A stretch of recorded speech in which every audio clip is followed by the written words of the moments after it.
Dubai sold the world a story. Tax-free, crime-free, stress-free. A golden sandbox where the rules of the real world didn't apply. And for a while, it worked. Billionaires moved in. Influencers couldn't shut up about it. The skyline just kept getting taller. But on the night of February 28th of 2026, Iranian missiles lit up the sky over Palm Jumeirah. Debris rained down near the Burj Al Arab. A fire broke out at the Fairmont Hotel. And in a city of 4 million people, there wasn't a single public bomb shelter. Parents told their children the explosions were Ramadan cannons. By morning, the highways were empty, the malls were silent, and the beaches abandoned. And the ultra-rich, they weren't calling their advisors. They were calling private jet brokers at $250,000 a seat. Dubai didn't just have a bad night, it had a reckoning. Let's break down how the most glamorous city on earth became a ghost town, and what it means for the future of one of the world's most ambitious experiments. It started with a war that nobody in Dubai thought would reach them. In late February of 2026, a coordinated US-Israeli military operation struck Iran, targeting its nuclear infrastructure, military installations, and senior leadership. The Iranian supreme leader, Ali Khamenei, was killed in the strikes. Iran's response was massive, immediate, and indiscriminate. Hundreds of ballistic missiles, cruise missiles, and drones were launched across the Persian Gulf, aimed at U.S. military bases, but ripping through the airspace of every country that hosted them. The UAE, Bahrain, Qatar, Kuwait, Saudi Arabia, they all came under fire. But nowhere was the shock greater than in Dubai. Because Dubai was never supposed to be a target. It had spent decades and billions building a brand as the one safe corner of an unstable region, a place where global capital could park itself without worrying about what was happening next door, where the biggest risk was just overpaying for brunch. An estimated 9,800 millionaires relocated to Dubai in 2025 alone, more than any other city on earth. They brought roughly $63 billion in wealth with them. The city was home to at least 237 centimillionaires, people worth $100 million or more, and over 20 billionaires. It wasn't just growing, it was accelerating. And that illusion shattered in a single night. The UAE's defense systems intercepted the vast majority of what Iran sent, over 95% by official counts. But interception, it doesn't mean invisible. Debris from successful shootdowns rained onto residential neighborhoods. A Shahed-style drone struck near the Fairmont on Palm Jumeirah, injuring 4 people and shattering windows in surrounding buildings. A fuel tank at Dubai International Airport was hit by a drone, sparking a fire and forcing a full evacuation. A missile fragment punched into a tower in the marina. Fallen debris damaged structures around the Burj Al Arab and Jebel Ali port, one of the busiest container ports in all of the world, a gateway connecting Dubai to over 150 countries, and that was briefly shut down after shrapnel set fire to a berth. Now, here's the detail that tells you everything about how unprepared this city was. Dubai had no public bomb shelters. So when the air raid sirens wailed, residents didn't know where to go. Building managers improvised, telling people to shelter in basements and parking garages. Fitness centers texted their members to stay home. The holy month of Ramadan was underway, and late-night diners scrambled for cover between explosions.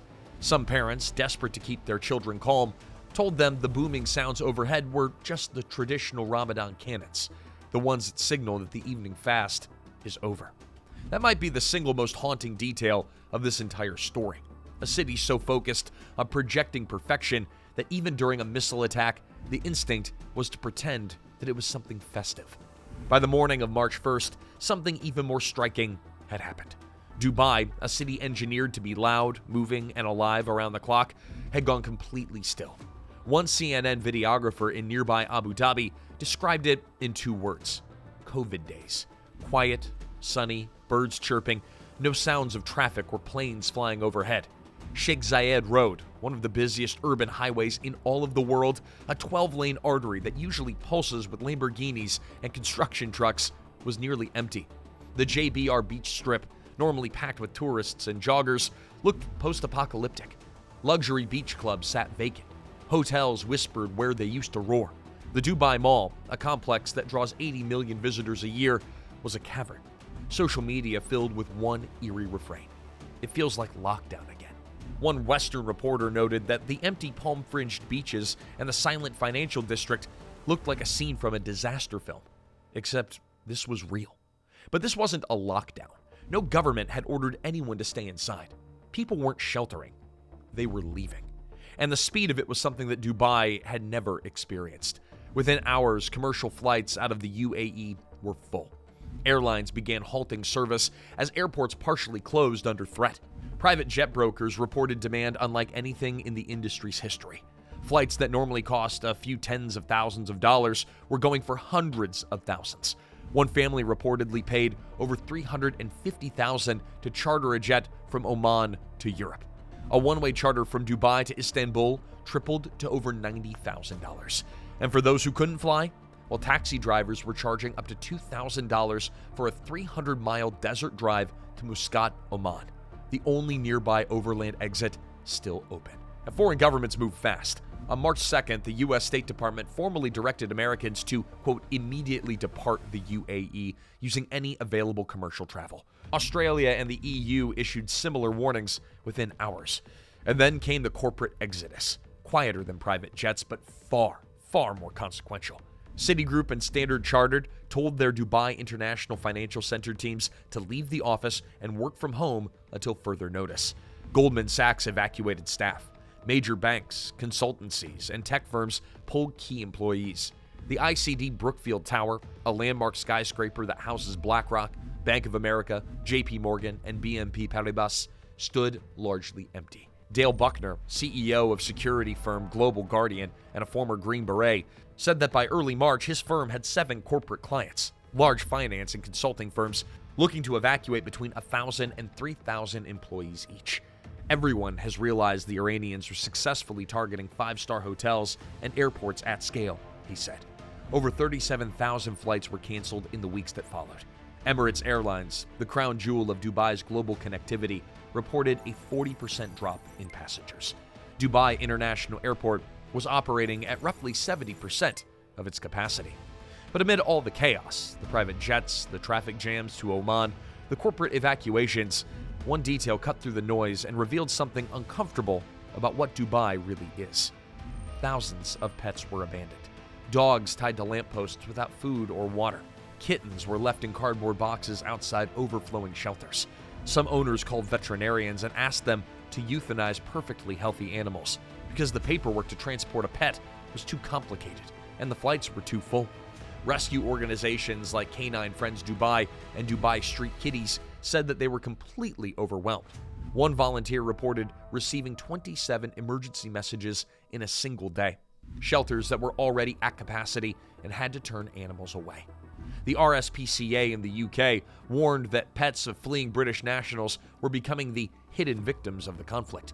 Around 45,000 British nationals alone left the Middle East in the first 2 weeks of March. It was infuriating, it was heartbreaking, and it was deeply, uncomfortably revealing. Because the abandoned pets weren't just a scandal, they were a parable, a miniature version of Dubai's deepest vulnerability. This has always been a city of temporary residents. Over 88% of Dubai's population are foreign nationals, most of which on short-term visas with no path to permanent citizenship. Emiratis made up barely 12%. For expatriates, the arrangement was always transactional. You get a tax-free salary, a luxury apartment, and an economy that only seems to go up. But the city is not yours to own. You don't plant roots, you park for a while. And when conditions change, you just move on. That's not a flaw in the system. That is the system. And it works beautifully when everything is going well. But it means that Dubai has almost no civic glue, no deep community bonds that can hold the place together when things go sideways, no social safety nets that are built for prolonged crisis. From its founding, Dubai was designed as a global crossroads, built by outsiders for outsiders. Mega projects like the Burj Khalifa, massive ports and airports, free market zones, all were aimed at moving people and money through the city as efficiently as possible. And when the current flows, Dubai sparkles. But when it stops, there's very little holding the water in place. Even before the missiles, cracks were beginning to show beneath the polished surface. Dubai's population had crossed 4 million in 2025, a 6.13% jump in a single year, and the city was growing faster than its infrastructure could absorb. The average driver lost 72 hours a year stuck in traffic, roughly 3 full days just sitting in gridlock doing nothing.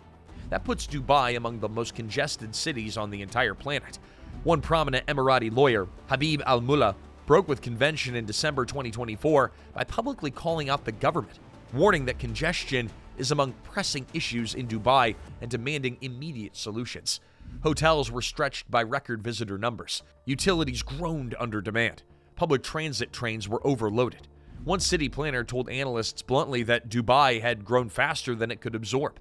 And in the property market, Dubai's most important economic engine, the warning signs were flashing well before the first missile. In the spring of 2025, Fitch Ratings had predicted a correction of up to 15%, driven by a massive pipeline of over 70,000 new residential units scheduled for delivery in 2026. UBS ranked Dubai as having the 5th highest bubble risk out of 21 major global cities. The cracks were there. The missiles just split them wide open. Hey, if you're finding this breakdown valuable, subscribe to Fall of Nations, because what we're about to show you is how a few weeks of chaos can unravel decades of growth. The economic damage moved fast. Real estate, the beating heart of Dubai's economy, seized up almost overnight. In the first half of March, property transaction volumes dropped roughly 25% compared to the prior 2-week period. Goldman Sachs reported that transaction values collapsed 51% month on month. The DFM Real Estate Index, the benchmark for Dubai's listed real estate sector, crashed 21% in under 2 weeks, wiping out all of its 2026 gains in a matter of days. Villa transactions plummeted 89% year-on-year in March's second week. Luxury apartments on Palm Jumeirah and downtown that were fetching premium prices just weeks earlier were suddenly being offered at double-digit discounts. Tourism fell off a cliff alongside it. Data from AirDNA found that on February 28th alone, just one day, holiday rental cancellations in the UAE more than doubled. Roughly 8,450 canceled nights in a single day, compared to about 3,100 on a normal day. Major cruise lines and tour operators froze new bookings entirely. Industry estimates put Dubai's daily losses in the tens of hundreds of millions of dollars as conventions, vacations, and business travel were all called off overnight. For a city that welcomed 19.6 million visitors in 2025 and was projecting even more in 2026, the collapse was staggering. Trade and logistics took a hit too. The shrapnel fire at Jebel Ali port, even though operations resumed quickly, sent insurance rates climbing across the region. Thousands of flights were canceled or diverted across the Middle East. Some cargo was rerouted entirely. Oil production in the UAE dropped by an estimated 500 to 800,000 barrels a day. And in boardrooms from Wall Street to Silicon Valley, one question began circling. What if this happens again? Companies that had Dubai offices quietly dusted off contingency plans. Data centers and financial firms had already considered political risk insurance for scenarios like terrorism. But now they were pricing in the risk of being on the front line of an international war. For wealthy families and institutional investors, crises like this rarely trigger overnight abandonment. What they do trigger is diversification, a slow, quiet rebalancing of assets, staff, and families across multiple safe havens. And once that process begins, it becomes very hard to reverse. But here's the thing about these numbers. Every single one of them is a symptom. The real damage isn't measured in transactions or barrels. It's measured in something far harder to rebuild: confidence. Because Dubai doesn't run on oil. That's the part that most people still get wrong. Oil contributes less than 1% of the Emirates' GDP. Dubai runs on confidence, on perception, on the collective belief of millions of investors, tourists, workers, and corporations that this is a safe and stable and predictable place to do business. That confidence is the foundation everything else is built on. It attracted those 9,800 millionaires in 2025. It powered $680 billion in real estate transactions, the highest in the city's history. It kept 19.6 million tourists flowing through in 2025. It filled the skyscrapers with global banks, tech firms, and consultancies. Take away the confidence, and the tax advantages alone aren't enough. Singapore has low taxes too. So does Monaco. So do a dozen other places that don't have Iranian missiles flying overhead. And when that confidence cracks, the feedback loop is vicious. People leave. so confidence drops further. Confidence drops, so more people leave. Businesses pull back, so services decline. Services decline, so the image suffers. And the image suffers, so fewer people come. Round and round it goes. Jim Crane, a fellow at Rice University's Baker Institute, captured the core problem. Quote, Dubai's economic model is based on expatriate residents providing the brains, brawn, and investment capital. You need stability and security to bring in smart foreigners.